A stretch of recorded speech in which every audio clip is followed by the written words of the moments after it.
Naging empleyado ako ng halos 7 years. Akala ko, yun na ang direksyon ko.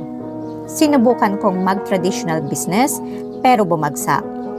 Humawak din ako ng negosyo ng iba, pero habang silang lumalago, pakiramdam ko, ako ang naiiwan.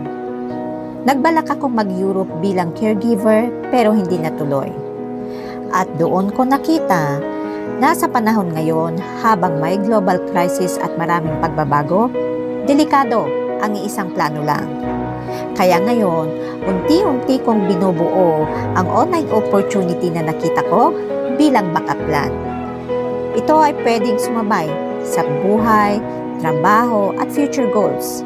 Hindi para takasan ang realidad, kundi para mas maging handa kung may mangyaring hindi inaasahan.